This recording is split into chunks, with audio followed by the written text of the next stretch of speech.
So welcome to Leeds Salon, open bracket, pronoun the, close bracket, on the cancellation of Connie Shaw. My name's Paul Thomas, I'm one of the co-founders of the Salon.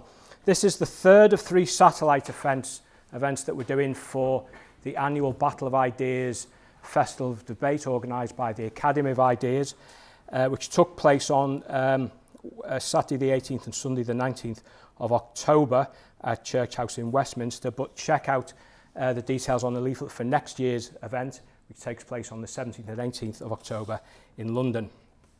When we founded the Salon, the initial aim was to defend and develop the legacy of the Enlightenment, which is still the case. But over the years, we've increasingly come to emphasise the Salon as a safe space for free speech in inverse proportion to the undermining of that value. So as the foremost free speech organisation in Yorkshire, last year we did a series of 3 interviews for the Leeds-based Culture Vulture blog with 3 people in the region who'd faced some form of cancellation, 2 for their gender-critical views. We followed that last October with a Salon with one of those interviewees, Denise Farmy, formerly of the Arts Council and co-founder of the organisation Freedom in the Arts. So this year we're following that up with a Salon on yet another local cancellation case, that of Connie Shaw. Connie is now the External Affairs Officer at the Free Speech Union, but she rose to prominence after she was permanently removed from a committee position at Leeds Student Radio in 2024 due to her gender-critical views. Leeds University also launched disciplinary action against her, accusing her of harassing a member of staff through expressing her views. The Free Speech Union supported her when the case was escalated with the threat of expulsion. She was subsequently found not guilty and completed her philosophy degree, graduating in June. Connie has since tweeted, "Now I've graduated, I have so much more to tell about my time at the University of Leeds, so we're keen to know what." Now, just to add that we did invite Leeds Student Radio, Leeds Student Union and the School of Philosophy to put forward panellists to debate Connie and cancel culture in general. We sent 2 emails to all 3 bodies about a month apart.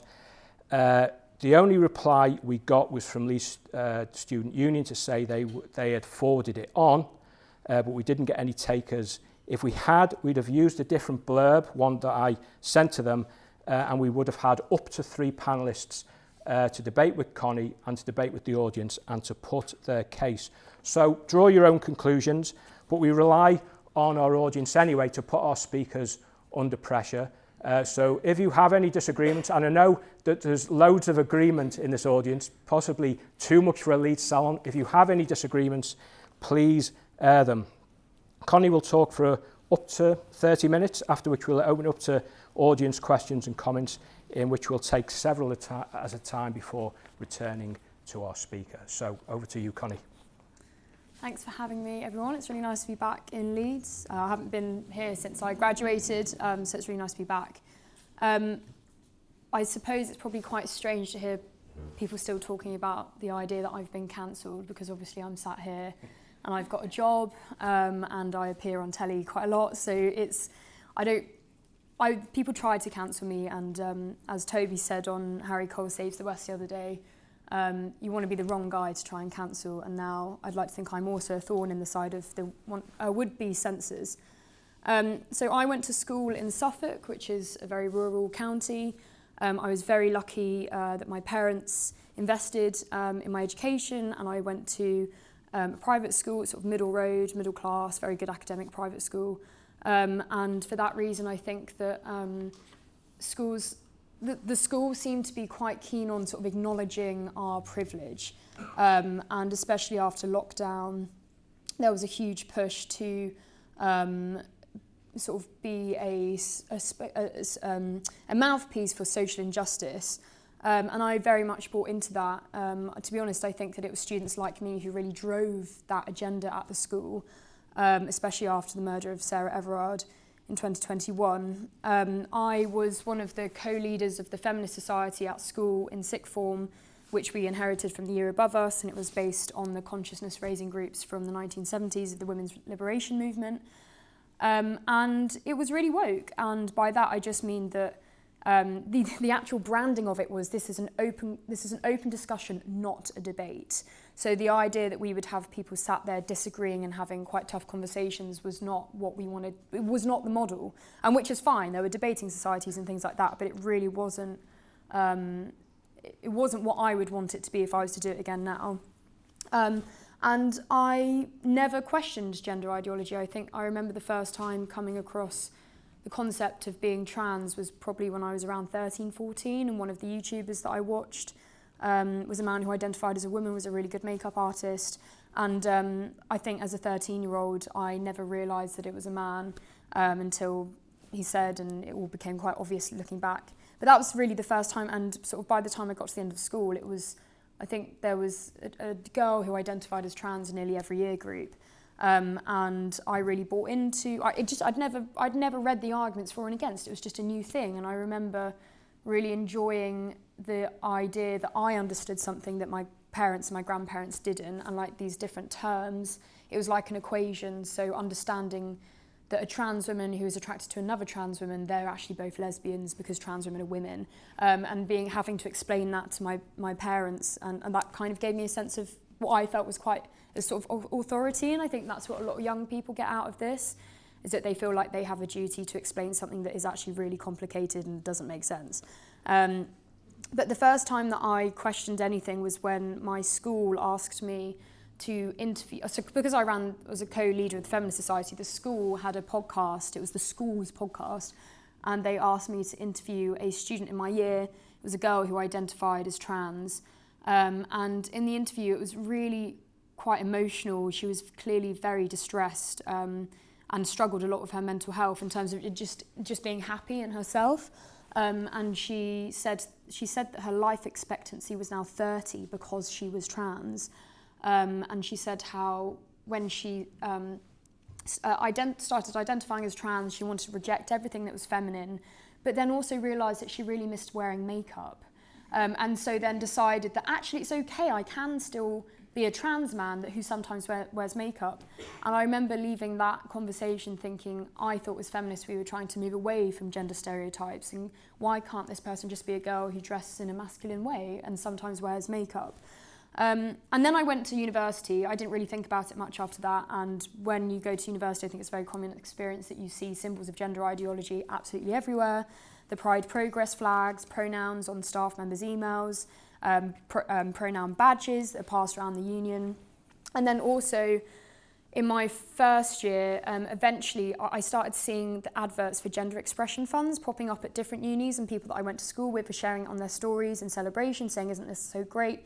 And they were grants that student unions were giving out to students who identified as trans, non-binary. You could just be gender non-conforming, or you could identify as intersex, which is obviously crazy considering that's something that someone doesn't choose at all. And again, that money was being put towards makeup, hair, clothing, piercings, binders and tuckers. And I remember seeing it at Warwick.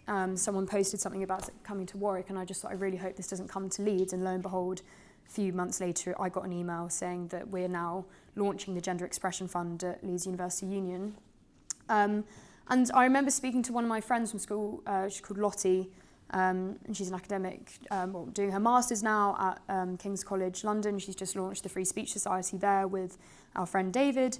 And we both said to each other, this isn't right, is it? And I remember I still have messages saved where we said to each other, I think I might be a TERF. And that was quite scary because we'd grown up in a world where the idea that we were thinking, oh my God, are we suddenly gender essentialists and this is really backwards, why are we having these thoughts?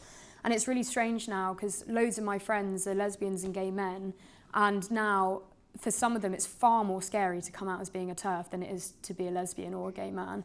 I remember I started listening to podcasts about the issue, and one of the first things I listened to was a really good podcast on BBC Radio 4 called The Antisocial Podcast, and it was a debate between Susan Smith of For Women Scotland and a trans-identified man, but I can't remember who it was. And I just remembered that I realised that I agreed with everything that Susan was saying, and I told my school friends that I'd listened to this podcast. And one of my friends said, oh, was it Susan Smith? And it turned out that she knew someone who knew her, and I managed to get in touch with her, and we invited her on to Leeds Student Radio because I had started presenting on Politics Hour on Leeds Student Radio, so this was in my second year, so February 2024. And Susan was really kind and had a long call with me before we did the interview because I wanted to talk to her separately. And I just thought this makes a lot of sense. And we did the interview. No one at Leeds Student Radio batted an eyelid. We advertised it. I don't think anyone knew what For Women Scotland was. We just said we were debating the gender debate, sex and gender debate, and my three friends and co-panelists challenged her. I challenged her as well because at this point I didn't really understand all of the arguments. I think at one point I thought, well, why don't we just get rid of the word man and woman and just have you might be male or female, but you might be a masculine female person. And then one of the things that she said to me was but woman describes specifically a human adult female, whereas female or male can refer to any mammal, and that's why that word actually has an important meaning and function. I decided that I wanted to do my dissertation on the definition of a woman, and Susan also recommended that I went to Living Freedom, which is the free speech summer school put on for 18 to 30-year-olds by the Academy of Ideas as well. And I went there in the summer, and that was a really pivotal moment for me because it was the first time I remember I went on my own, and that was quite scary because I hadn't really gone to something like that on my own before. And I remember there was an empty chair, and I went and sat down next to a girl who looked similar to my age, and she asked me why I was there.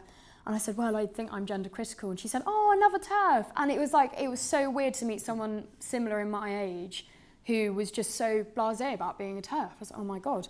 Helen Joyce was there, and I was reading her book at the time. And I remember when I read that book over summer, in preparation for my dissertation, I would be reading in my room, and then I'd come down and tell my family, you need to listen to this, about all these crazy things. And so then over the summer was really when I peaked, especially when Giggle versus Tickle happened, and I hadn't heard about it before, and I just couldn't believe what was going on. Throughout this period, when I was at Leeds Student Radio, I'd only joined in the February, and then I was awarded with Best Newcomer that term. I got a golden buzzer at Demo Factor at the Student Radio Association Awards, which was a massive deal. No one knew who I was, and then all of a sudden, the evening of that, because it was a huge deal, as people would go to student radio who were on student radio stations to have a industry professional recognise you like that. So it was a really big deal. So I won the Best Newcomer, and then I was also then elected to be the daytime editor the following year, which meant I would oversee Politics Hour, Women's Hour, LGBTQ Hour, Safe Space, and But Where Are You Really From? And so over the course of the summer, I'd peaked, and I decided that when I came back, I wanted to also start my own podcast because I'd sort of discovered podcasts like Andrew Gold's. His podcast was really pivotal for me to just have, just an hour of just hearing someone speak without too much pushback. I know that people can be critical of Andrew's style sometimes, but I loved his podcast because it was just letting someone speak and with, not talking over them and that stuff. So it was just very clear. So I started my own podcast called The Fringe, and I branded it as discussing the backlash to woke ideology and identity politics. My first episode, I went to the Reform UK conference on a press pass. I would have gone to all of the party conferences if I could, but realistically at that point, I don't think any of the other parties would be giving media passes to student radio journalists. And I happened to meet someone at Living Freedom who worked in the party, so I was very lucky to go. And then my second episode was with Charlie Bentley-Astor, who is a commentator and a journalist who also happened to have identified as trans for a number of years in her early 20s, and took puberty blockers for 4 years. And she came off them when the doctors told her that she had osteoporosis in her spine. And she now does not know whether she'll be able to have children, despite the fact that the doctors told her that they would take them, that they would stop her taking them if her bones ever got to the point where they were disintegrating. And obviously now she has osteoporosis. And so I continued with the podcast, and actually it was the Battle for Ideas last year that LSR got media passes to, because Alistair Donald, who I'd met at Living Freedom, said to me, would you like press passes to come as Leeds Student Radio, and in return you guys do a ticket giveaway for free so some other students can come for free. So we did all of this, and I'm pretty sure LSR and the station manager were well aware that it was a free speech festival. And we had a really great time. We interviewed loads of different people, and me and my 3 friends on Politics Hour. And whilst I was there, I'd also arranged to personally interview Andrew Gold and Graham Linehan. And I also wrote an article for Graham's Substack, which was titled something like Gender Madness at the University of Leeds. And then the podcast came out, and then the day after that, the article came out, and the day after that, I was first messaged by the station manager saying, I don't know whether you've checked your emails, but you've been suspended. And I thought, I haven't got an email yet. So I got that message before the email. So it was all really like, what's going on? And lo and behold, I got an email telling me that I'd been suspended from my committee position pending an investigation. I had allegedly brought LSR into disrepute. I'd allegedly put the health and safety of other members at risk. And I hadn't acted in a selfless way, which was part of the code of conduct to be a committee member. And as soon as this happened, I rang my friend Emma Hartley, who I had become friends with through the Women's Rights Network, because before this had happened, there was an incident at the start of Freshers Week that year where I had been to the Warehouse nightclub in the town centre, and there was a man in the women's toilets, and I tweeted about it, and it got quite a lot of traction, and the Daily Mail covered it, and I think it was through that I found the Virago Women's Workshop and the Women's Rights Network. So at this point, I was already a member of the Women's Rights Network, and I knew gender critical people, and I met Emma, and Emma put me in touch with Ben Jones, the Director of Cases at the Free Speech Union, straight away, as Emma happened to, she was sacked by a Lib Dem MP 3 days into her job in 2024 after she said that Joanna Cherry was a women's rights campaigner rather than a transphobe. Following that, she was sacked 3 days into her job, so she's had the Free Speech Union help her as well. So at that point, the Free Speech Union were helping me. I couldn't go into the office at LSR. I had no contact from anyone at LSR. I was told that I had to remove myself from all of the group chats, but I also had to keep it confidential, which was a really tricky position, because how am I meant to leave all the group chats as the person that people come to without telling them why I'm leaving? And I later heard that on that day that I was suspended, there was a committee meeting that I was going to go to, but I didn't because I'd been just 2 hours before suspended. And I was told that the whole thing was being kept confidential, but I later heard that it was discussed at length, or at least definitely not kept confidential at the meeting. They had to dish my roles out to other people, so everyone knew that I'd been suspended. So allegedly, it was the meeting started saying, let's address the elephant in the room, Connie's been suspended. Which is fine. You know, what else they meant to do about it? I was just put in a really difficult position because I couldn't talk to anyone else about it, but they could all speak to each other. So it was really isolating because I was in my final year, and nearly all of my friends from my first and second year had gone on year awards or placements. So I was living with a friend from school who'd done a gap year and his friends, so they'd really kindly let me live with them because I had no one else to live with. So it was my social circle was already drastically smaller, and I thought that my new friends would be friends at LSR. And up until this point, I started making good friends with people, I felt, and I'd spent a lot of time in the office. I was spending far more time editing my podcast than I was on my uni work. And sort of before I got suspended, I thought maybe something was coming, because when I published the interview with Charlie Bentley-Astor, one of my friends at the student radio station helped me edit the video, because I'd never edited videos on editing software before. And he was really kind and gave me so much of his time. So when I advertised the podcast on my podcast Instagram, I tagged him saying thank you to whoever to helping me. And he got a formal complaint against him from a separate society, the fact that he had helped me edit this video. He was told, it was voted on in a committee meeting at this different society, and the conclusion was that he was to distance himself from me and my work. So from that point on, I thought, okay, something's probably going to happen, but I just carried on. Then I was suspended. I was waiting to go for the interview as part of the investigation, and then in the meantime, the head of the philosophy department asked to speak to me informally, and I went to this meeting. Luckily, I brought my. Hang on a sec. This happened after the investigation with the radio station, but I knew at this point that I needed to take my friend with me as a witness, because I had no idea what was going to be said in this meeting, possibly something that was directly discriminatory against me on the basis of my gender critical views. And in this meeting, he was directly addressing my article that I'd written for Graham Linehan. And he was specifically saying, because in the article, I used loads of examples of how gender ideology was everywhere at university. And one of my examples was the fact that my feminist philosophy module, one of the people who was teaching me feminist philosophy was a man who identified as a woman. And I used the term trans-identified male because I thought that was the most respectful term to use in a way that was factual. I'm not calling this person a man. I'm also not calling him a woman. And I just said that not only do the essay questions push students in a certain direction, because they really did push you, like you had to accept the premise of the question that transphobia, you had to accept the premise of the concept of transphobia in order to answer some of the questions. And 40% of the module, despite it being about feminist philosophy, was about what a woman was. But none of the papers were addressing gender critical definitions. We didn't argue about the idea that a woman was an adult human female. It was, is a woman a social role, and how do you define that social role? Not the idea that there's possibly a biological definition, it's how do you define the social role of being a woman?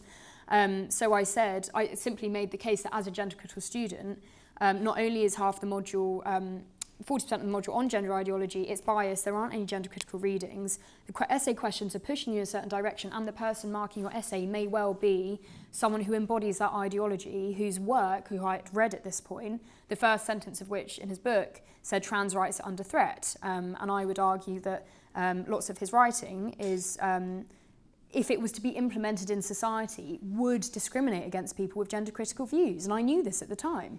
It also turned out, and I didn't know this at the time, he'd also signed the letter against Kathleen Stock, saying that she should not be using her academic work as a curtain for her transphobia. So this is a person who really does not like gender critical views, in my opinion. I didn't know this at the time. I simply made a statement not about him as a person, just as a gender critical student, in the same way that as an atheist I would feel slightly wary of an academic whose 40% of the module was about what are the best arguments for God's existence, let's not talk about the arguments against God's existence, and also the academic was preaching about Jesus in a very biased way in his lectures. That's in the same way that I'd be concerned about that. And in this meeting, I was told that I should be careful, because if I do this again, then I could be disciplined. I was asked, if Kathleen Stock can be respectful, he said, I've been friends with Kathleen Stock for 25 years. If she can be respectful, why can't you? And I think at this point, I wasn't aware what he was referring to. I think it was in terms of the way that she uses pronouns. I think she may have changed her stance on that. I don't really know. I said, but there aren't any gender critical papers on the reading list. And he said, well, students can always ask for more things to read if they want. So it's okay, so it's up to students to ask to read the other side of this really hotly debated topic. And he said, there's never been issues with this module before. And I said, well, that doesn't mean there aren't issues. And he said, that's what a paranoid person would say. It was bizarre. It was really bizarre. But anyway, did the job. I thought, you know what, I'm not going to do this because I do not want to be disciplined by the university. I had no idea whether he knew that I was also being investigated I didn't even know who I was being investigated by the student union or by Leeds Student Radio. It was never clear. They weren't very good at following their own policy.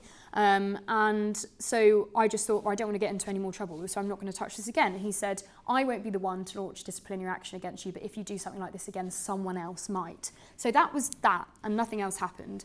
I had the investigation meeting with the student union about the LSR thing. They had hard copies of my article and of screenshots of my Twitter, including comments from strangers, literally anonymous accounts on Twitter. My tweets had blown up a bit, so literally hundreds of comments from people who had no idea who they were on the internet. I said to them, am I being held responsible for what strangers say on the internet? They said, no, but you could be responsible for creating a culture online. And one of the most bizarre question that they asked me was, because I said to them, I made it very clear, I know what the law is, and you should too, that you cannot discriminate against me on the basis of my gender critical views. And they caveated the following question by saying, this is not an investigation about your right to hold or say your gender critical views, but how do you maintain an inclusive environment when your decision to publicly post your views makes some people feel unincluded? And basically their sort of line was, how could you possibly work well with people on the LGBTQ hour when your views do not align with theirs? And I made it very clear that I know it's an LGBTQ hour, so I've purposely selected people who identify as queer or trans or non-binary, people who have they, them pronouns, because that's what the show is about. And I made it very clear to them that I understand that that's what students want to listen to. I'm not here to serve my own purposes. I've deliberately selected people who I know are suited to that show, and this is what that show is pushing. And after this interview, it took a long time for the decision to come. It was later than they said, than their guidelines say it should be. And they concluded, when I was told what my what the outcome was is that I had been found to be able to carry out my committee position properly. They said there was no issue. I clearly could carry out my committee position properly. I didn't have a conflict of interest. I hadn't actually put the health and safety of other members at risk, and I hadn't acted in a selfless way, but I had brought LSR into disrepute, but they didn't tell me how. So that was it. They just said you brought LSR into disrepute. They didn't tell me how. And then the Free Speech Union gave the story to the Telegraph. Telegraph published it, and I happened to be in London at a Living Freedom event. And then the next day, I woke up to messages from producers asking if I'd come on, and then that's the first time that I went on GB News. And it was really exciting. I remember at the time, it was upsetting because someone I was seeing at the time, even though he agreed with me on these issues very much so, the fact that I'd appeared on GB News, he said his friends were telling him to stop associating himself with me, that just because it was GB News. And I said, but you always knew that I wanted to go into journalism. And he said, yeah, but I just think it would be, I thought it was more LBC than GB News. And it's like, so that, it straight away I was losing people I was close to around me, which was upsetting. But I knew that was going to happen because I'd studied this issue and I knew what had happened to other people who had said that biological sex is real and women deserve single-sex spaces and that children aren't born in the wrong body, etc. And I kept doing the media stuff, and I was so lucky because I was in my final year of university. I was doing student radio. I'd always loved politics. I wanted to be a broadcast journalist. My dream was to be a producer at LBC, and I was planning to apply for a master's in broadcast journalism at University of London. So to me, I never expected any of this to happen, but I was thinking, well, I'm not going to let this, I might as well try and turn this into a good thing, so I took it all in my stride. And I really enjoyed it because I think many people in this room will understand the feeling of when you're told not to say something, it makes you want to say it even more. And so that was sort of the attitude that I took. And it was the day that I appeared on Julie Hartley-Brewer's show for the first time. In the evening, I met up with ladies from the Women's Rights Network, who many will be in this room, who was there that day. They had met up with Rosie Duffield in Parliament. I was with Emma. We were sat in Portcullis House. And I remember getting an email from the head of department. For that meeting with the head of department, I thought nothing else was going to happen. And I was sat there and I got an email saying, actually, we are going to launch disciplinary action into you. So I had done all of the radio stuff, and then I got another email saying that, and I was told that this would never happen. I couldn't have been in a better place. I was sat in Rosie Duffield's office reading this email, thinking, what the hell is going on? And I also forgot to add, when I was told that I had been suspended permanently from my position, if I wanted to run again for committee, I could only do so if I provided a written letter of apology, and if I took an online training course in online conduct. But so then I got that email, and it was a long list of allegations, solely coming from about a member of staff. I had allegedly harassed a member of staff, opening him up to potential transphobic abuse online. I'd never named this person. I had done everything I never went further other than saying someone who happens to teach me feminist philosophy is a man who identifies as a woman. I said nothing else that could have identified him because I wouldn't have done that because I didn't want to do that. The 5 allegations were that using the term trans-identified male is a slur, that I had repeatedly misgendered they referenced Graham, the podcast I did with Graham, and also, it was just the podcast I did with Graham. They also said that because I didn't distance myself from Graham's remarks, so when I started the interview with Graham, I said it's an honour to interview him, and they put that in the allegations, that because I said that, I therefore wasn't distancing myself from his views. So I was guilt by association, and I also allegedly suggested that my lecturer could not mark an essay fairly due to his trans identity, and I was also accused of outing my lecturer. All 5 of these allegations, as soon as the FSU saw them, knew that all of them were false and that we would easily be able to defend them.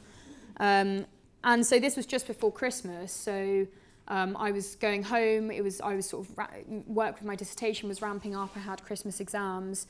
And I had a preliminary hearing where someone from the case team asked me to comment on each of the allegations, and I just said, I think that the university's policies is discriminatory against people with gender-critical views. And then after that meeting, they emailed me back and put in writing that because I said that I thought I was being discriminated against, they were then raising the stakes, so i.e. victimisation. And then it was raised to a committee hearing to explore these ideas further, is what they said. And then the Free Speech Union instructed an external lawyer, Justin Rushbrook. He was brilliant. He's a leading KC in media and free speech. And him and the Free Speech Union wrote me a 16-page legal defence that I had with me we submitted it to the committee, and I had that with me when I went to the hearing. So I got the disciplinary letter at the start of December, and the hearing wasn't till the start of February. So for 3 months over the Christmas holidays, whilst I was doing my exams, I had no idea whether I was ever going to complete my degree, because once they've raised it to a committee hearing, your alleged offences become classed as automatically major or serious, on par with the physical abuse of another person at the university.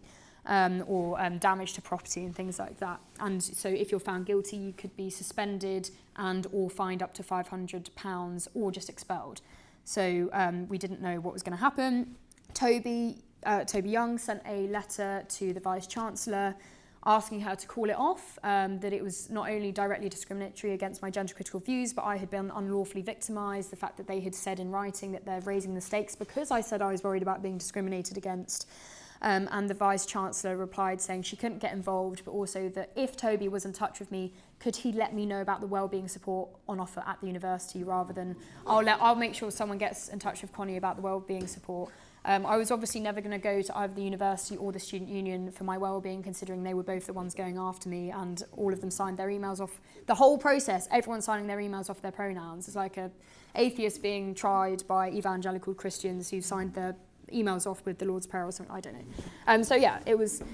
so then we went to the hearing, and it lasted about half an hour. I read out my statement that I had prepared with my lawyer, and I said, my lawyer tells me that this is reminiscent of Stalinist Russia. And I remember when he wrote that for me, I was saying, "You really sure I should say this?" And he said, "Yeah." But the fact that I had been, part of the charge was the fact that I had said to Graham that it was an honour to interview him. And one of the most bizarre things about the whole case was that the member of staff that I had allegedly harassed had absolutely nothing to do with the disciplinary. He gave no evidence that he'd been harassed. He gave no sort of witness statement of, how it had affected him. So the whole time there was absolutely nothing other than the alleged the accusations from my head of department, with no evidence that what I had done had actually caused any real harassment. So I was found not guilty. I was phoned back 2 hours later, and they said, "Yep, we haven't found you guilty of anything, but we would advise you to look towards our inclusivity policies to say things in a more inclusive way next time." And then I asked, I'm hoping to talk about this publicly, just checking that that's okay, before I sort of unintentionally got myself into even more trouble. And they said that if I was to speak about it publicly, I could be disciplined again. So I then waited until I graduated to tell the story. And so in the meantime, I was sort of known as, the Leeds Student Radio suspendee, but the whole time this was going on, it was really frustrating, because at this point I did not care about Leeds Student Radio. I started doing commentary on GB News, I was doing stuff with Reasons UK. It so happens that, I happen to be a small C conservative anyway, but it so happens that these are the only platforms that will give gender-critical feminists a fair hearing. And so instantly I was already being accused of being a right-wing grifter, of having this far-right lurch. I remember someone I knew said that to me, what was this sudden lurch to the right? It's like, you don't know me, you have no idea what else I think. And so, yeah,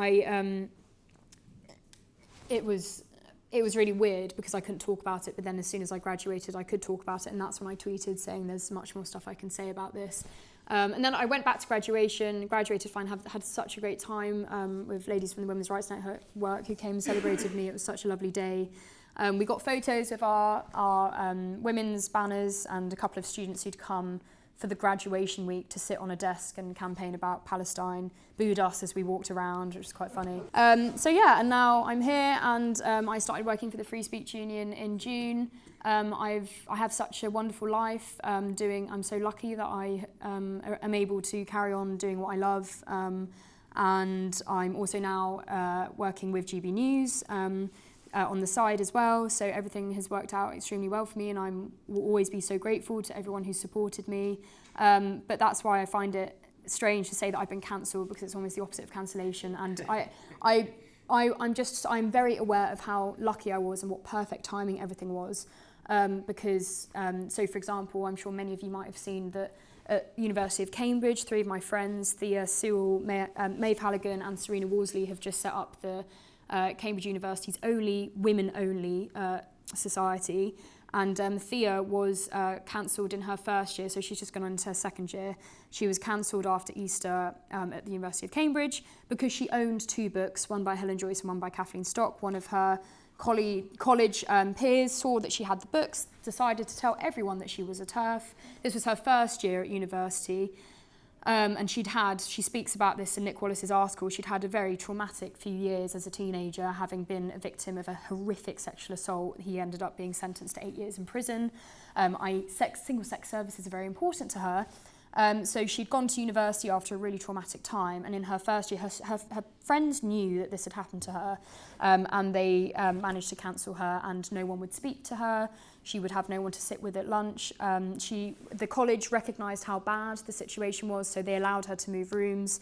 She went back to her old room to move some more stuff, and someone had scratched the word TERF onto her bedroom door. And she still has 2 years at university to deal with this. I was very lucky. I knew that I was going. Thea isn't really someone who likes attention. She just is a very intelligent, knows what she believes person. And she's not necessarily interested in going into journalism, but I just so happen to want to do that. So I'm just very lucky. But at the same time, things that have happened to Thea in terms of losing friends is, I don't know a single girl in particular, and lots of young men as well, who have publicly said, when I say publicly, literally just mention it to a friend or to their group of friends, that they believe that biological sex is real and that women deserve single-sex spaces and all the rest of it without losing friends. I've lost nearly all of my school friends. I don't speak to... I've lost one of my best friends from school who I lived with at uni. He literally said to me that he can't separate our friendship from my views. So it's been very upsetting in that sense, but at the same time, it's also really nice to know that the friends that I have more friends who are real friends now than I've ever had before, and I think it's really lovely that we have friendships that are grounded in truth, and because we all understand what it's like to be ostracised for having an opinion, even though we all disagree on many things, we would never fall out over it because we know how important it is to continue speaking to each other and debating and arguing against each other, and that's fine. So things get better, but yeah, it has a real consequence on your social life, and so that's why I was so lucky that I was in my final year and I was focusing a lot on my work anyway, so it wasn't like all my friends were going out and I had no one to go out with. I was in London a lot, and so things have worked out really well for me, but unfortunately it does mean that you end up in a lot of echo chambers, so now it is very difficult to make friends with people who may disagree with you because they instantly have a perception of you that you're a really bad person and that you couldn't possibly get on with each other. So yeah, that's difficult, but at the same time, there is a growing community of young people who are really interested in free speech. They don't all agree. We may all understand the gender critical argument, but some may be far more hardline than others. Some may be right-wing women's campaigners, and some may be very left-wing women's campaigners. But we all understand that, and that's fine. And so yeah, it does get better, but it can have real horrible social consequences. But all in all, I'm extremely grateful and would not have imagined that I would ever be sat to a room of people who've chosen to come and hear me speak. It's really strange. So yeah, thank you very much for having me. Thank you very much.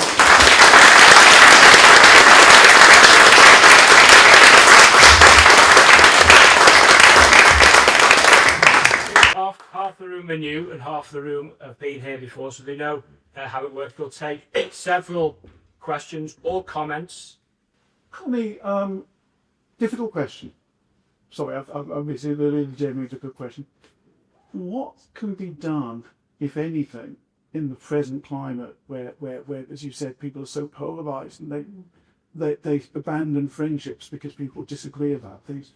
What, if anything, could be done to help some future Connie not have to go through what you went through?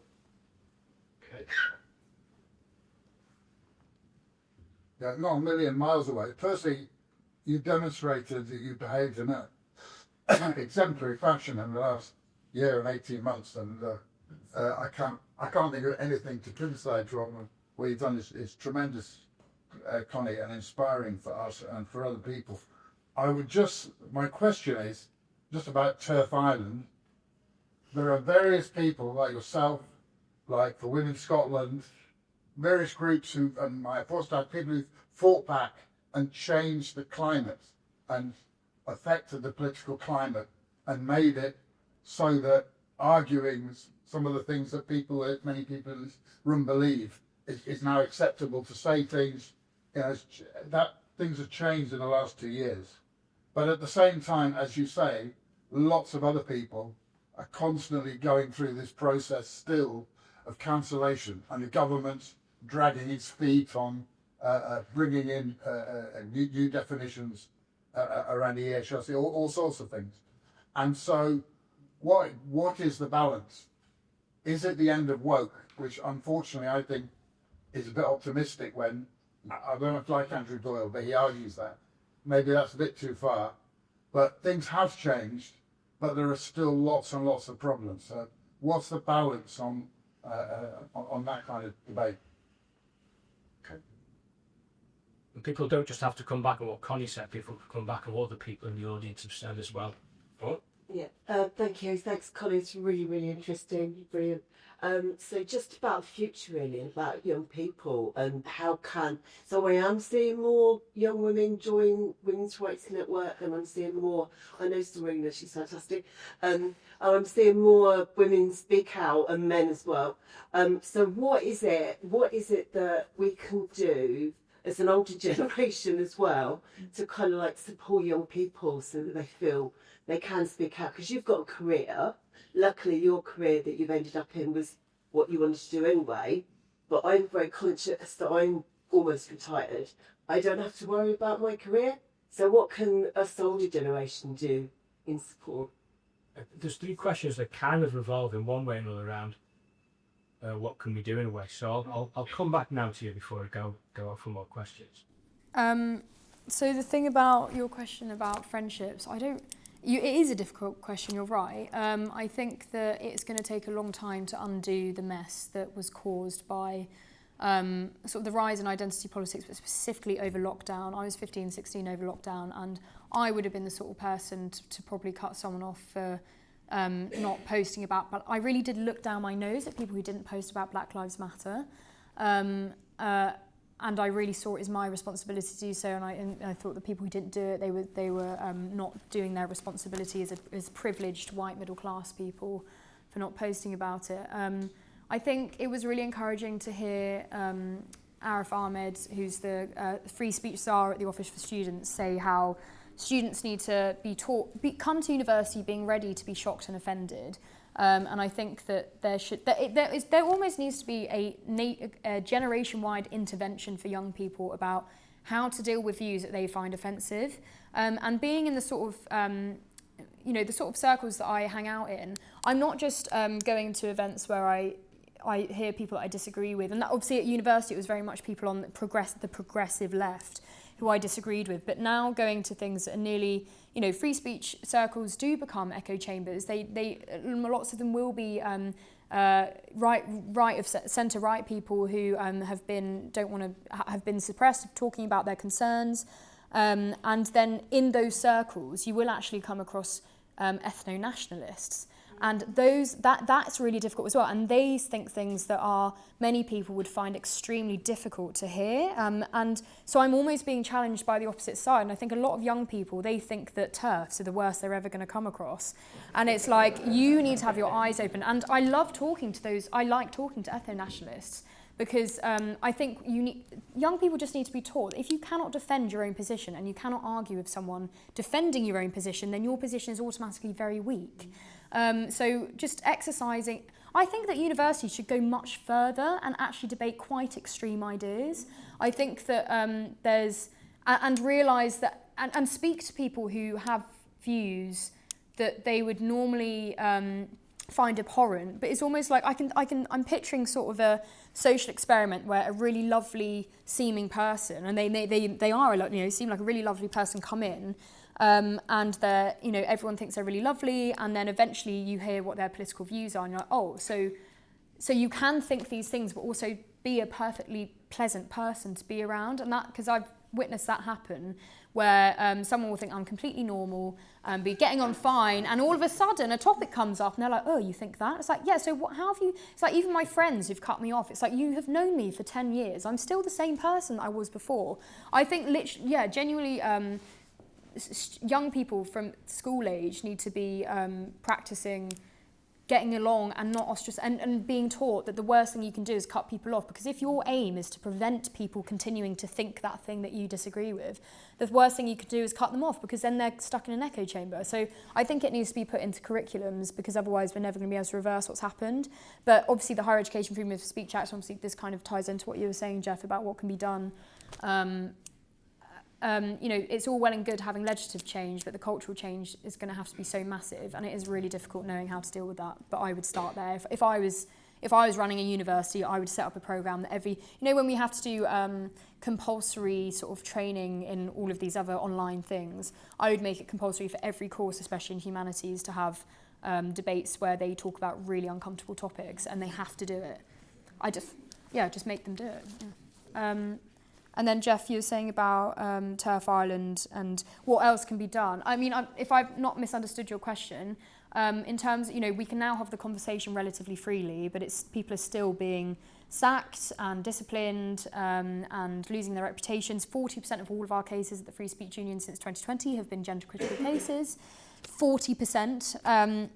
But I think for women's rights in particular, I mean, Sharon Davies talks about it a lot. We've now got the law on our side. If institutions aren't following the law, then the thing that's left to do is sue them. And with the law on our side, then that is probably going to be the way to go if they don't fall into place. I definitely don't think it's the end of woke. I think since the Supreme Court ruling, you've seen a lot of trans rights group double down and get violent. We saw what happened at Filia a few weeks ago. The trans activists turned up and smashed the windows of sledgehammers, so that when we turned up in the morning, there was smashed glass everywhere and boarded up windows, and they filmed themselves doing it and proudly posted it online.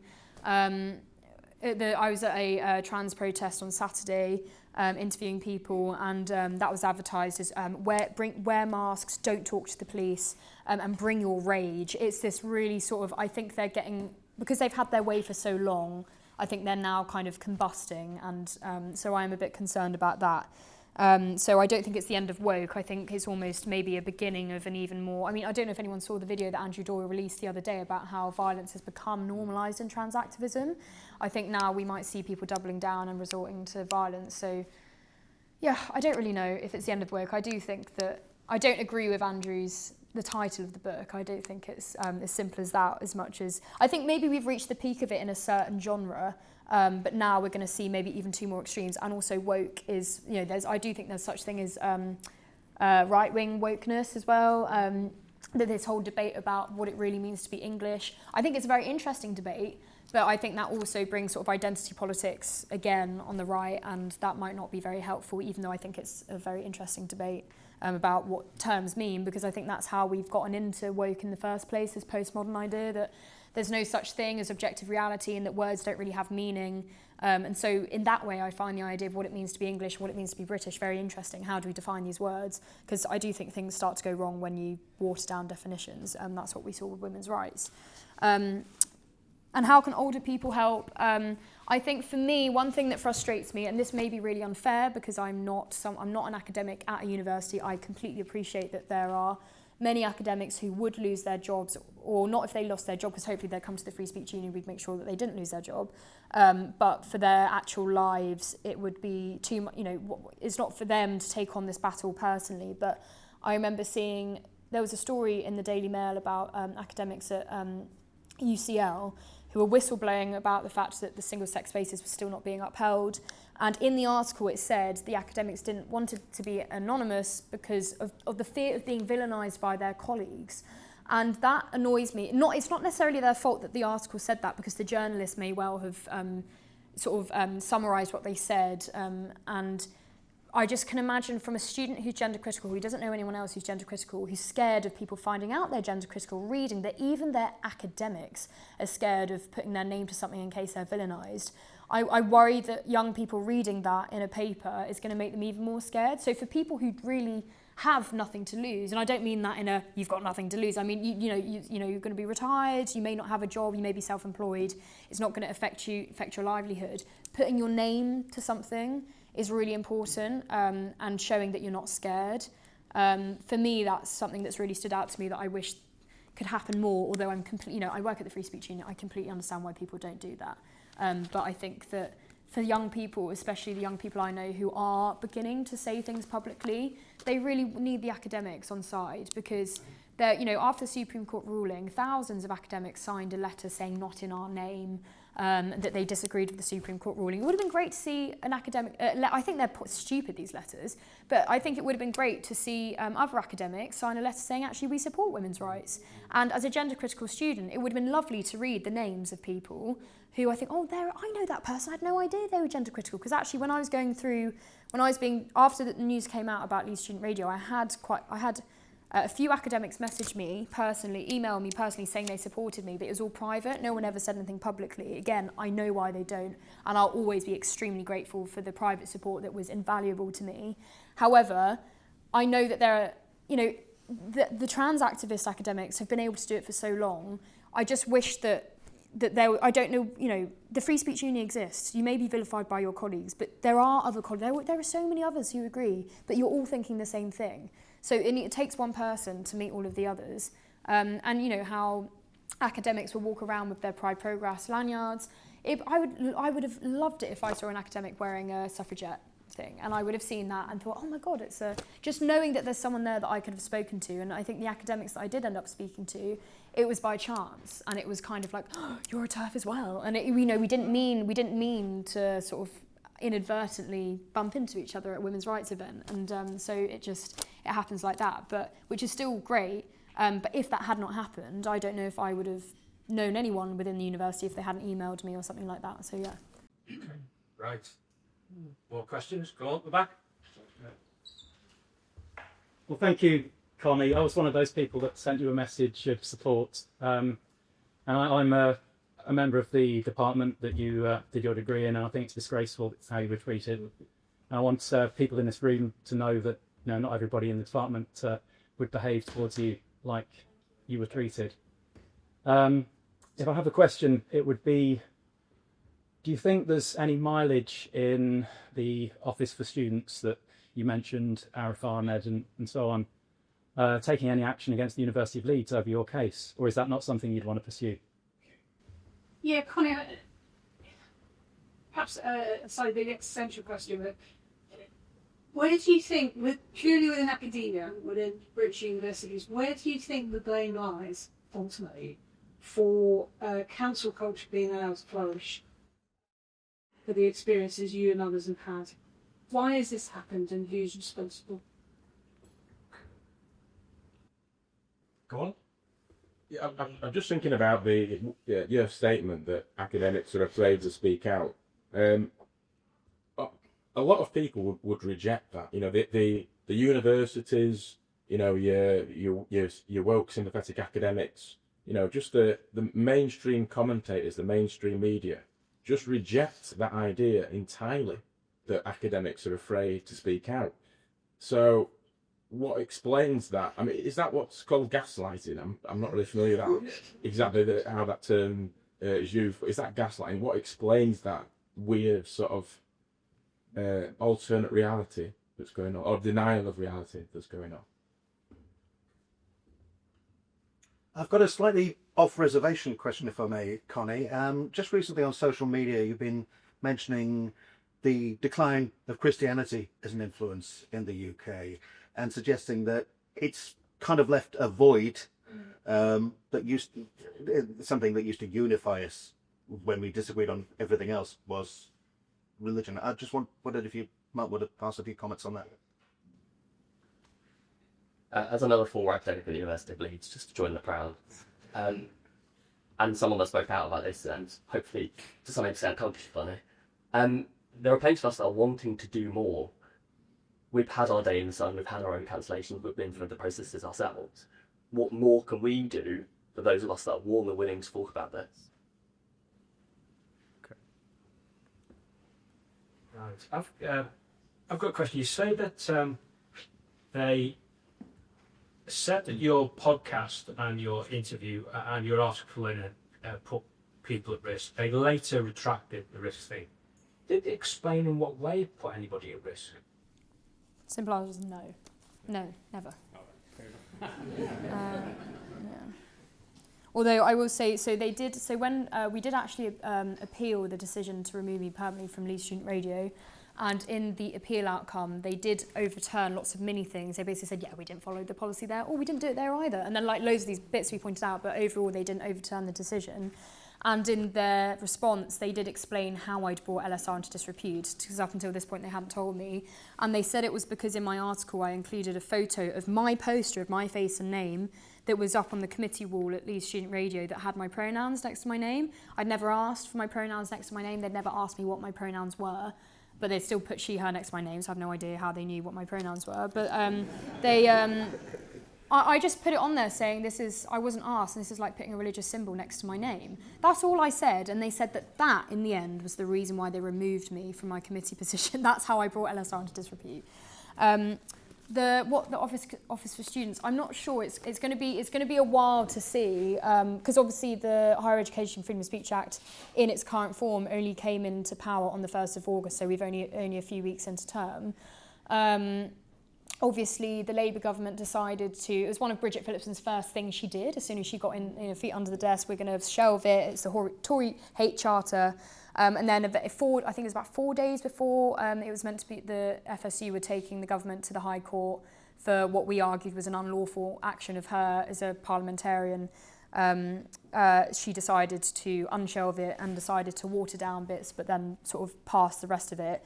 And they took out the statutory tort, which meant that students and academics would be able to sue their universities if they were persecuted for their speech, but that now won't exist. Students can complain to the independent adjudicator, which is kind of this long process. I'm not really sure I don't really know what would happen. I think it's just really long admin process that won't really have much effect. I may be proven wrong, I'm not sure. But academics can still go after their universities and complain to the Office for Students. And obviously it was great to see their fine on Sussex for the way they treated Kathleen Stock. And that fine did have a really big knock-on effect. So when Sussex had to change their trans policy, Leeds' trans policy, which is almost exactly the same as Sussex's, and other universities had to change theirs as well because they don't want to be fined £500,000. So it will be interesting to see what happens. I think it just means that if there is a massive case, that it will be far easier to take action against universities because they're not upholding the law. And the law is very clear that all speech is allowed within the boundaries of the law. So everything that is currently legal in anywhere else in the UK is legal to be said on university campuses, because up until this point, and arguably still at this point due to the culture of universities, it feels as though, and it often is the case, that you have less freedom of speech when you step onto a university campus than before you stepped on, and obviously it should be the opposite way round, if anything at all. Who's to blame for cancel culture? I think in general around trans ideology, obviously groups like Stonewall and Athena Swan that have been hijacked, and you've seen how the trans policy literally saying the transphobia used to be defined by Stonewall as rejecting someone's gender identity, which is literally, that might as well say being transphobic means having gender critical views, and so obviously their lobbying has created is partly to blame for these cultures. But I think something that we don't talk about enough is when we talk about student politics, and when we say that, we are referring, some people might say, oh, Zara Sultana is still behaving as though she's at a student union, student politics. What people who say that, what they're referring to is this idea of progressive politics, when really it's not at all, and it's quite authoritarian. I think one of the big reasons that student unions are run and elect people with certain political views, normally very left-wing, very progressive, is because the students who have the time to get involved in student politics are students doing humanities degrees, very few contact hours, they've got time to frolic about in the student union, and also when they're doing their humanities degrees, they're learning queer theory, critical race theory, there isn't that much room for discussion, they're not being exposed to the complete opposite end of the spectrum. So not only are they already that way inclined, that normally, and especially that they're also girls on the whole. So a disproportionate amount of girls do humanities, a disproportionate amount of boys do STEM subjects and maths. And so it is an issue with girls in particular. Unfortunately, we do move in packs. We are more susceptible to social contagion. We ostracise people from our groups if they don't conform in a way that boys don't, on the whole. I'm obviously generalising, but on the whole they don't.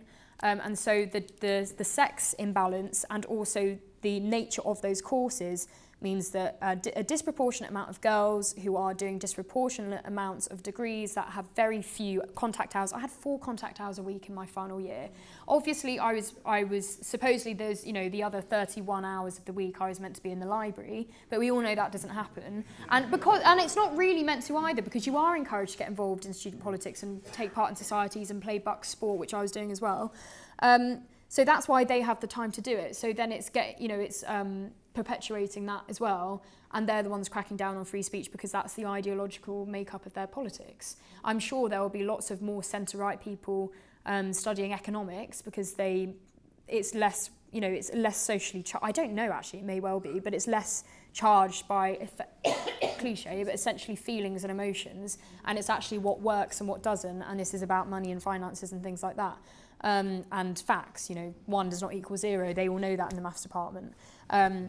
So there are probably lots of more likely to be conservative students. It's not because I don't want student unions to suddenly become overridden by conservative students. I don't want that at all. It'd just be nice to see a balance and people who appreciate free speech. And I think that now in the current political climate, people on the centre-right are going to be far more likely to appreciate free speech and obviously gender critical views, and that's why they're not represented in student politics, because they don't have the time, and they're not constantly being fed, I would say, is propaganda. The Christianity thing, I did say on LBC that I grew up a very strong atheist. I was obsessed with New Atheism. I was a huge fan of Christopher Hitchens and Richard Dawkins growing up, and I still am. And I even wrote my EPQ at school on how the Catholic Church and Catholicism shares similar ideals to European fascist ideology. I really did not like the Catholic Church. But I can recognise now how, through my understanding of how pernicious woke ideology is, and also the Islamification of the UK, that secularisation has become so, that actually has gone too far. Not that I'm still an atheist, and after I said that on LBC, I had loads of Christians in my DMs saying, come to my church, and I did go to church on Sunday, and it was really interesting, and it was quite a biblical church, and we had some really interesting conversations, but I think one of the reasons why I wanted to go was I want to do my bit to preserve what I once sort of denied Christian roots, if my 16-year-old self could hear me saying this, it would just, I'd find it really uncomfortable. And I do find it uncomfortable to an extent. I get a bit scared at the idea that I could possibly one day have a revelation, and this whole time I've been, slagging God off. But I think also it's a really nice way to meet more young people. I think that young people find it very difficult to meet each other. Something that I'm really interested in is how young men and women meet each other. Loads of people I know are on dating apps. I have far too many female friends approaching 30 who want to have children but have no one on the scene and can't imagine a situation where they'd meet new people, because you get especially in Westminster, you get caught in the Westminster bubble, and especially if you're conservative. I joked that it would have been great if there was a heterosexual drinks reception at the Tory conference, because it's right-wing men, gay men. It's a huge. It's not even a niche. It's just a massive thing. So as a straight woman going to the Conservative Party conference, you're really in a minority if you're looking for a suitor. So I'm very interested in how young men and women meet each other, because I'm also concerned about falling fertility rates, women having children later and later. The prediction is that if you turn 30 as a woman and you haven't had kids, you're only 50% likely to ever have children. And again, this is something that I would have really not liked hearing when I was younger, but I don't know whether it's just because I'm maturing or if I've been radicalised by Charlie Kirk. I don't know. I just think I want to do my bit to try and uphold what once was a really integral part of people's communities. And also, I have to say, going to Israel made me realise how important that is. I remember someone told a story about in the US there was a reformist synagogue, and obviously on the Sabbath, Jews don't use technology, they don't drive, some Jews at least, and they changed the rules, and they said, actually it's fine, we live in modern America, you can drive to synagogue. But as soon as they allowed people to do that, everyone started moving away because they could drive to synagogue, so then they weren't living as a community together. And I just think these sort of stories and seeing how social Israelis are together because of Friday night dinner, they're such a social society, and I think a lot of that is tradition and religion that comes into it, and it would be really nice to see that here. I think we have a lot to learn from the way that Israelis are as a culture and as people, and the way that they are so caring about one another. And I think that's something that I would like to see young people sort of get involved with here a lot more. So that's why I'm mainly interested. And I also study religion, obviously, so I'm very interested in the theological side of things. Oh, and more from academics. I should have maybe put more of a caveat. I am obviously very grateful for all of your support, Rob, and many other people in this room. I think it's really unfair because obviously I do know that there's so much work going on behind the scenes by academics, like Scene on Campus, I think is being established at some universities. I know that lots of people are open, but the thing is, had I not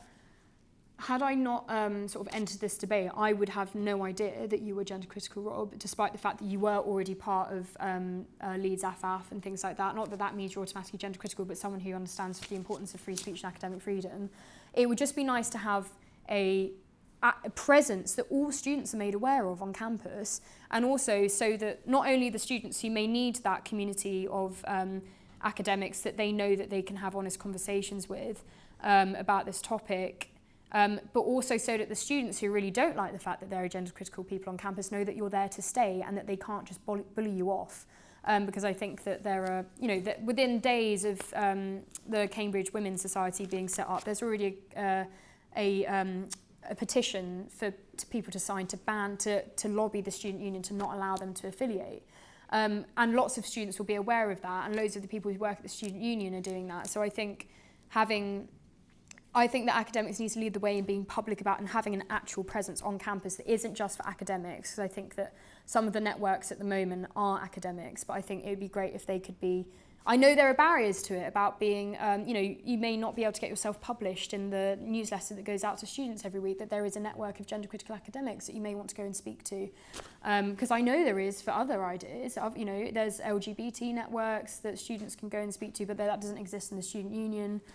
So I'm not really sure, but from a student's perspective, if I hadn't got involved in this debate, I would have no idea there was such thing as Seen on Campus, or that there were gender critical academics on campus. So just being more present. But then I appreciate that might have a detrimental effect on your own livelihood, and obviously that's a really difficult thing to balance. Yeah, I think that was everything. I've got more questions and comments, but is there any more from the audience? Yeah, I have to speak up for woke. Go on, cool. That's what we want. Yay! I'm adopted by a black woman. I grew up in foster care. I ran away from the Midwest to New York because I knew that I would Connie Shaw queer long before it became something else. And I was bullied in the whole business. For me, being woke is being cognizant of what is going around you in society, and how society works is there are always going to be in-groups and out-groups, and there's always going to be winners and losers. And being aware of that, there's nothing wrong with that. And I just trying to respect people's inherent worth and dignity is okay. I am so tired, and everybody's got an identity, and we all come to everything with our identity, not just politics. Oh God, my head was going to explode when you talked about the Israelis, because I have never met more racist people in my damn life. And my mother survived the Holocaust, and I just, no, not in my name. I want everybody to get along. I came here tonight because I really wanted you to talk about why you believe what you believe and how you talk to people, and not just a timeline of this is how I got screwed over. And I'm sorry that happened to you. It shouldn't have. But I got screwed over being a sex-positive feminist back in the 90s. My feminist philosophy professor refused to give me honors. And then I just, I went and had a good cry, picked myself up, and went ahead and graduated. But I do think there is something going on in society where we can't agree to disagree and still get along and still respect one another. You know, and how you look and where you're from and what language you speak. I don't give a damn about any of that. If you want to say he, she, it, they, them, I don't care. If you treat me with respect, I treat you with respect. Let's try to get along. But in getting along, we can't refuse to see that people are different than us and do different things. And acknowledging those differences, those various perspectives is really good. I mean, I'm a white American living in the UK, and I get benefits. And the crap that's coming out right now saying, you know, if you're not born here, we don't want you here anymore, particularly if you're a scrounger. And you wouldn't know that to look at me. I have a freaking master's degree, and I can't get a job because I don't sound British. That's ridiculous. So I just want to say, being cognitive of each other and being respectful of each other and not denying that things are different. Okay. You know, and the Israelis, I'm sure, let me just finish one second. They present a certain way of how they are to people that they want to then make propaganda. Yeah, but you made lots of good points in there, but then you kind of go off tangent and kind of water down your points by going on about the Israelis. But thank you for the. Fine, I said something about. But she brought up the Israelis, no, she just and this is insane. I'm from New York. They tried to say Soren Mandani was a terrorist. Yeah, we're not talking about it. We're not talking about Israelis. Yeah, it's not what this meeting is about, is it? If I could come back quickly. The way that you defined woke, I would say I am all of those things, about being aware of how society is. Unfortunately, I think that the way that, obviously words do change their meaning, especially if there's kind of a new invented word, and woke was invented as a new term, and at the time it did mean all of those things that you were saying, and I don't disagree with that at all. I do consider myself as I actually consider myself as someone who is very progressive, who appreciates that everyone is different, and that we should respect one another. I think that's something that I really value free speech. That's why I'm here to speak to you today. But unfortunately, woke, the way that when I use the word woke now, I'm referring to the idea that it's an extremely authoritarian ideology that does not respect free speech and does not respect... Why do I believe that? Yeah. So I work at the Free Speech Union, and 40% of our cases are about people who have been disciplined, sacked, whatever, because they've expressed their gender-critical views. That is not a culture of respect for other people's views and of respecting that everyone is different, has different views. I very much value the diversity of opinion. We see day in, day out cases of not just gender critical views, but we live in a very intolerant society, and I want to make our society more tolerant. I think that it's not really connected to what you're saying, but I suppose one of the issues that I'm concerned about now is that we have cultures that have people from certain cultures have come to the UK that really don't share those values of tolerance for free speech and democracy and liberalism. And I think that's a real issue. Free speech is saying yeah. I don't want to engage. Yeah, but that's different from trying to, for example, stab someone for burning a Quran, which is, we've had a case of that. Or for forcing a teacher to go into hiding for showing an example of what some people might consider blasphemy. There are many examples of that. So I think that at some point we cannot continue tolerating intolerance, and I think for too long we've been doing that. So that's kind of just a side point. I completely understand that you may well have met lots of Israelis who are racist. I can't dispute that. I completely understand your perception that I've gone to Israel and that they have tried to present this propaganda version to me. I went with an open mind. I've been at university for 3 years and absorbed a lot of what I would argue is Hamas propaganda. So I think there's propaganda on both sides. I can, from my own experience, and it's without denying yours, they're some of the loveliest people I've ever met. And I think that, obviously we've seen the recent reports at the BBC, what's happened in the way that our own media has displayed Israel. I think there needs to be a very open conversation about that. I don't deny the fact that, there are racists in all societies. I wouldn't possibly say that that all Israelis are racist. They certainly aren't. I met many different... Yeah, well... Because you have to be Jewish to be an Israeli citizen and have full citizenship. That's really not true at all. Other people have got their hands up, and there's no discussion about Israel. There is one discussion about Israel coming up, which I will announce at the end. So there's two mans over this side, so I'll take one there. Hi, Guy. Yeah. I also am a staff in the department that Connie was talking about, and I echo its views of that.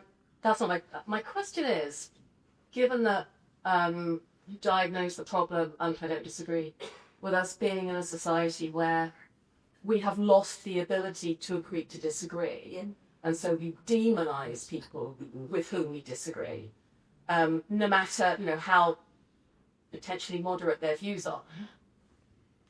But here's the question: seems to be a fairly widespread problem. This is not just the UK; it's rife in America as well. And so I wondered if you thought that there were any other countries that dealt with this better, where they were better at agreeing to disagree, why that might be, or whether there are any lessons, or if you think there aren't. Why do you think maybe it's too big a question, but I know if that's not the case, so we have this very, very widespread phenomenon in liberal democracy of no more being liberal and tolerant, but trying to demonise people with whom, we should be able to reasonably disagree with liberals. At the back. Yeah, I'm very glad, Connie, you raised the question of the Batley RE Grammar School RE teacher, who was the one you referred to, the teacher chased into hiding. And his offence, as it were, was to teach his sixth form students the concept of blasphemy and to use materials illustrating what blasphemy might look like to members of different faiths. And he gave his students, which was a mixed faith group, due warning at the beginning of the lesson, gave students the opportunity to leave if they're likely to be offended. None did. The response came from outside, and it was a mob who chased him into hiding.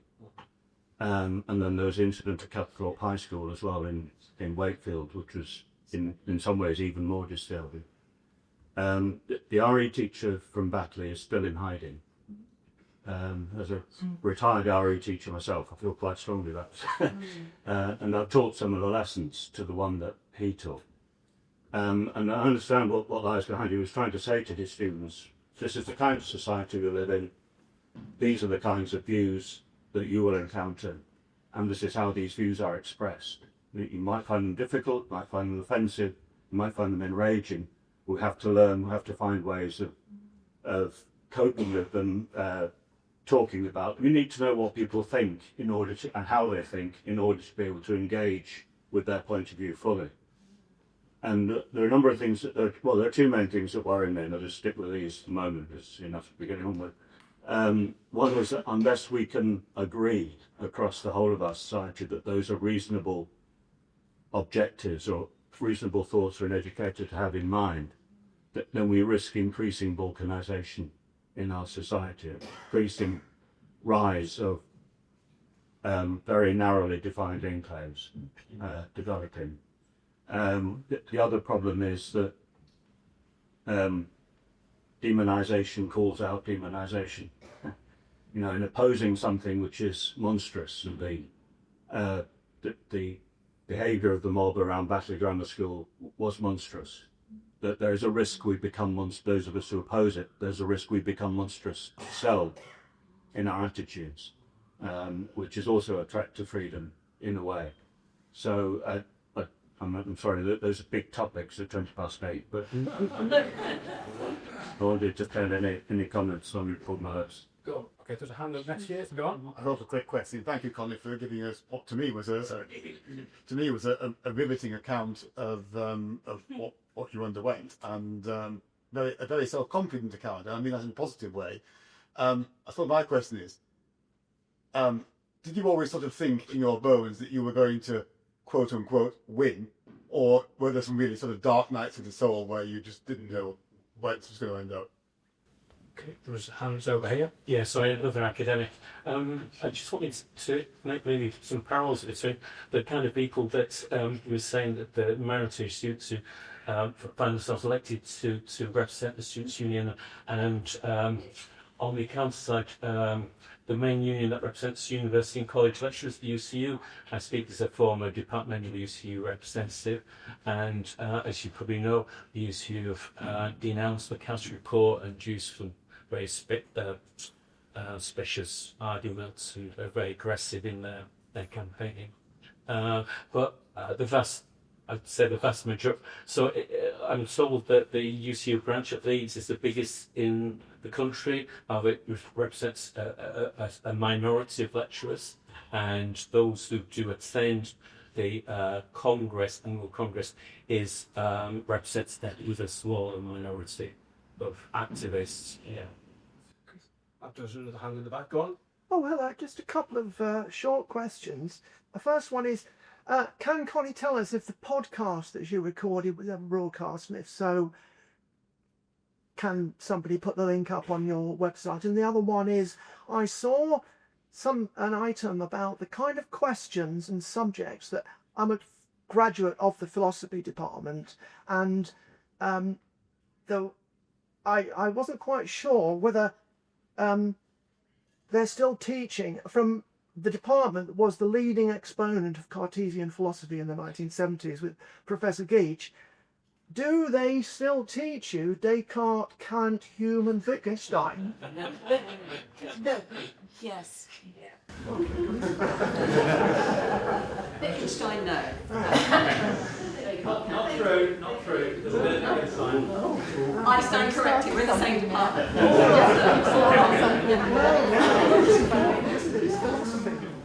Question at the front. Yeah, I was just going to come back to add to what you said about the use of youth. For me, the big problem. Okay, I kind of agree with everything you say, because I've been a SAC lecturer because of an issue at the University of Leeds years ago, and it's still affecting my career chances now, even though I'm publishing a lot. But the one thing that I don't think gets enough attention in the debate is the fact that the UCU is there to protect staff. It's closely linked to the Students' Union, which is there to protect students' interests. And these organisations are exactly the sort of organisations that are steeped in the very problems that we're trying to fight against. Yeah. And that's really something that I know everyone probably says it, but they don't say it often. No, it doesn't get enough attention in the debate about isolation universities, I think. That's all I wanted to recall.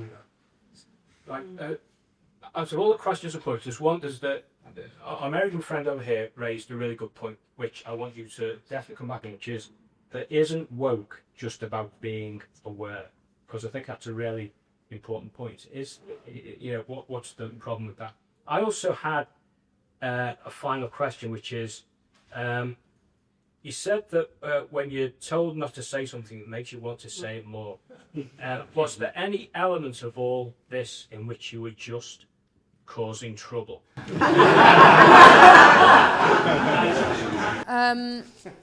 On the woke thing, I did kind of say, not at length, but I think, of course it's great to be aware of injustices in society, and I think it's unjust that women don't get single-sex spaces, as one example. I think that if you want to define woke as being aware of social injustices, then I'm woke. But unfortunately, the way that it is morphed into a movement is just so authoritarian. And Andrew Doyle, again, he defines it. I really like his definition of woke, the idea that part of it is that you're pretending to be the underdog the whole time, but actually you're really authoritarian. I'm not saying that you're one of these people, but lots of people that I would describe as being woke would much prefer not to have debate about things like, for example, Stonewall saying trans rights are human rights, no debate. And by that they mean you should accept any man who says he's a woman into your single-sex space. That's what they meant.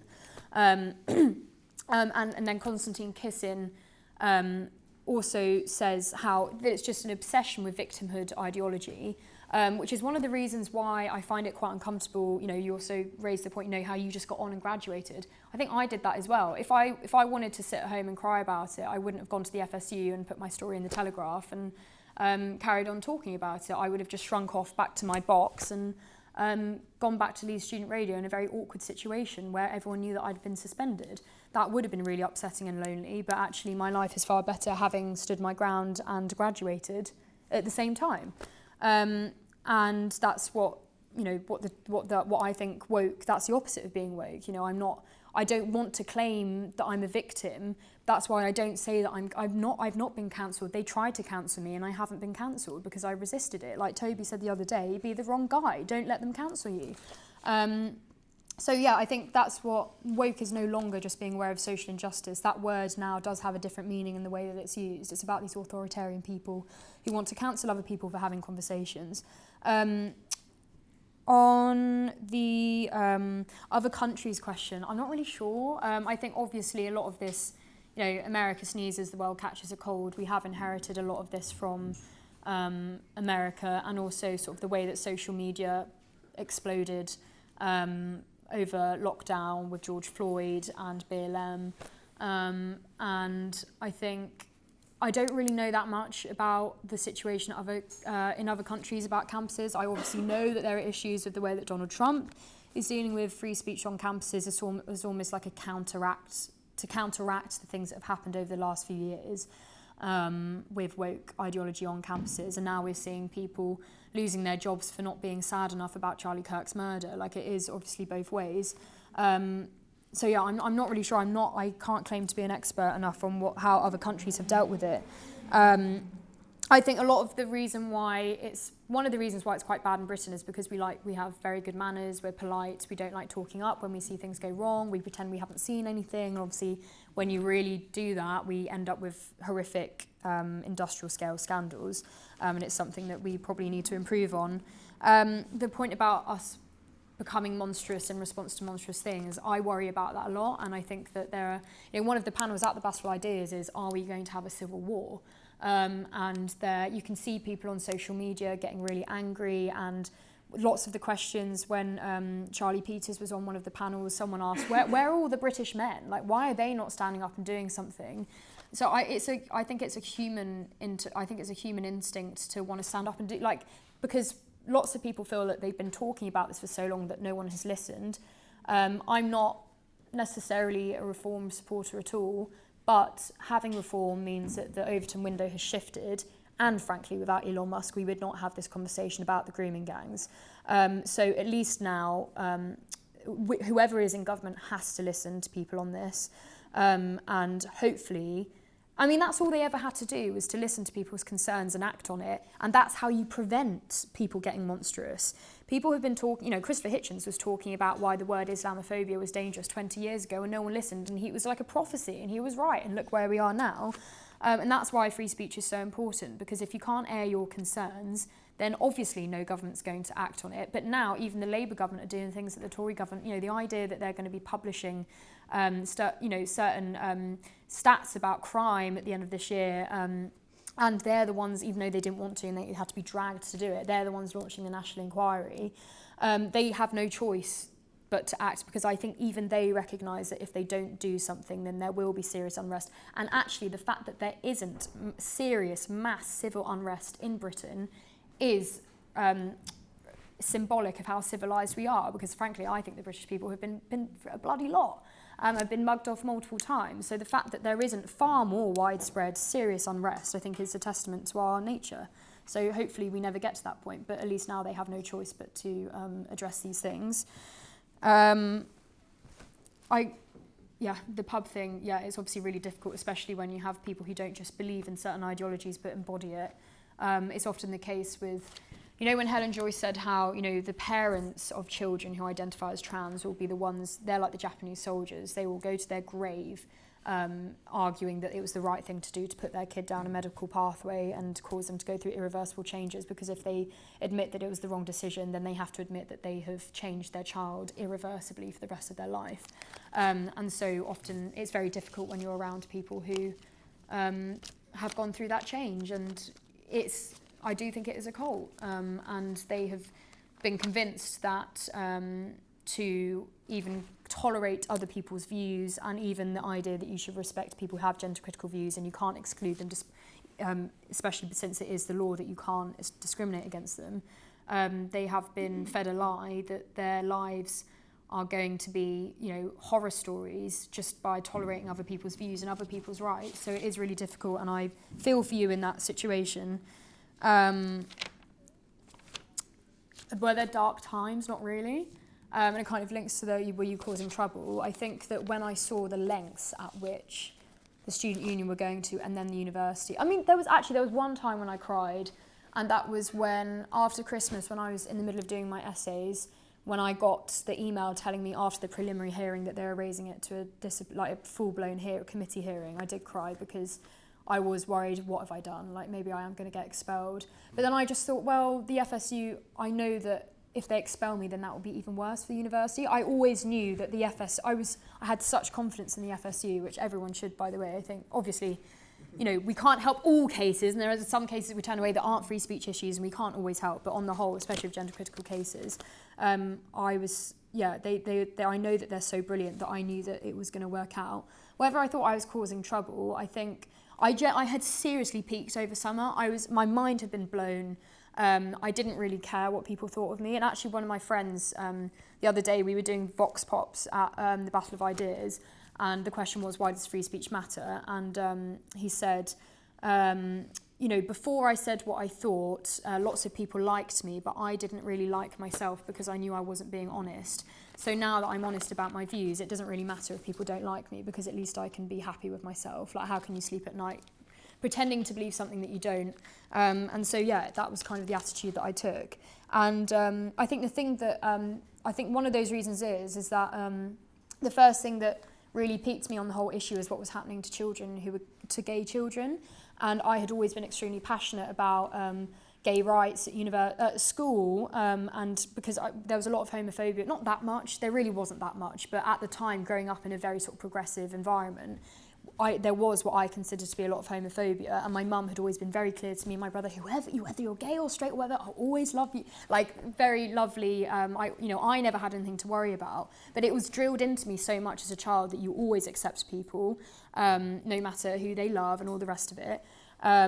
So then when at school, I felt very strongly about it. So then when I realised what was happening to children and that their lives in many cases were being ruined, that was when I just didn't really care if people didn't like me. And it's really weird now talking to people, speaking to trans activists. It's like, even because I don't interact with that many people that on this topic I disagree with that much anymore, because that's just the nature of how echo chambers become created. When I do interact with someone who doesn't agree, I find it very difficult to understand, like, how do you not see how this is such a huge issue? How do you not understand that having single-sex rape crisis shelters for women is important, and that we shouldn't be castrating 16-year-old boys? So I think I just didn't really care. And yeah, I may have been causing trouble, but I thought any trouble I am causing is for the greater good. So it wasn't like I was, they came after me. I wasn't going, I wrote one article about how gender ideology takes over campus. And I wanted, I liked expressing my opinion on these things. So yeah, I did cause trouble, but at the same time, it wasn't because, I think it would have been, I think lots of, I get called a grifter a lot of the time. I'm sure many people have heard of that word, and my friends get called grifters.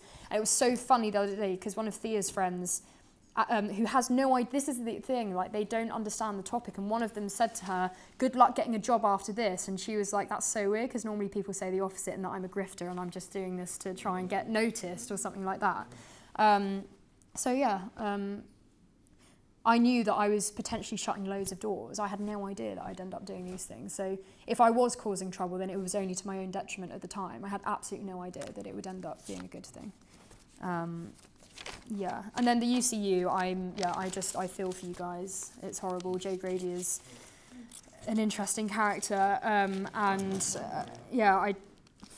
mean, I don't know the ins and outs of the UCU, but I think that, I guess I have no idea, obviously it's not something that the Free Speech Union would necessarily get involved with, but individuals, if you had the ability to, I don't know whether you could sue the UCU for discriminating against gender critical academics.